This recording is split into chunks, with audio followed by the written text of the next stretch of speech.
This is Dan with Ozark Radio News, and I'm here with Sergeant Jeff Kinder, who is the Public Informations Officer for the Missouri State Highway Patrol Troop G. Now, is that for just Troop G or for just Troop G, the 9-county area Troop G?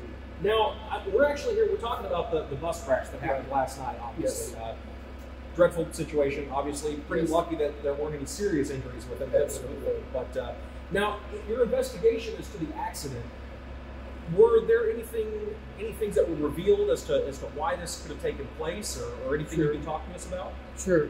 Now, whenever we do a crash investigation of any type, regardless of what kind of vehicle it is, we try to determine the probable contributing circumstances. And in this particular case, evidence at the scene supports that the speed of the bus was too fast for the conditions of the roadway. And I say conditions of the roadway, I mean a 2-lane road with hills and curves. Right. And I mean, anybody who's lived around this area, they know that road is a little treacherous at times, absolutely. But still, the impact of the damage obviously is pretty severe. Sure. This is considered a totaled bus, right? You know, I don't know. We would call it total probably, as far as crash damage goes. And these situations, they're also pretty rare with buses, I hear, as well. Sure. Yeah, historically, the buses that we see in the state of Missouri, around 77% of those crashes involve a bus colliding with another vehicle. Not very often do we see this, a bus that is just a single vehicle crash that it rolls over. Right. And like I told you earlier, I've worked here for almost 28 years, and this is the first rollover bus crash I've seen here in Troop G. Not saying that they don't happen, because statewide we have usually a little over 1,000 bus crashes annually, so it's not uncommon. But still, usually not this severe. And I think it's like you said before, these buses, they undergo rigorous testing and inspections. Yes, right.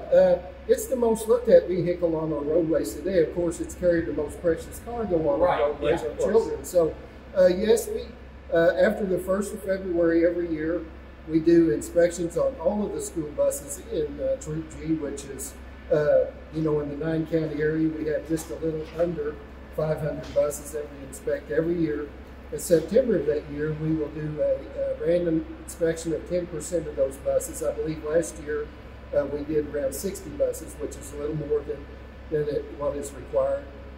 Also, the driver of that school bus is required to do a pre-trip inspection before they drive the bus, before they haul students. That's every day before hauling students.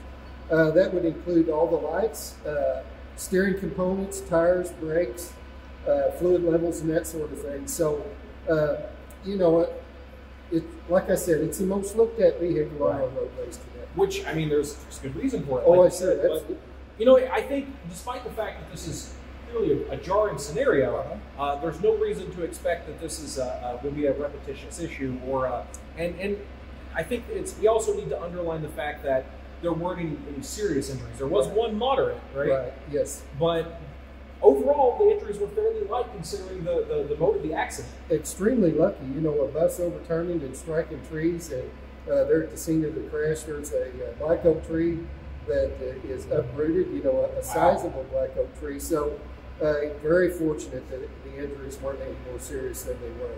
Okay, well I mean, overall, bad situation, but I think the results kind of speak for themselves. It could have been way worse. Absolutely. So I think we'll take the win where we can. Absolutely, we'll take it. Thank you very much for talking to us, Sergeant Kinder. You bet. Anytime. Now, this is Dan from Ozark Radio News signing off.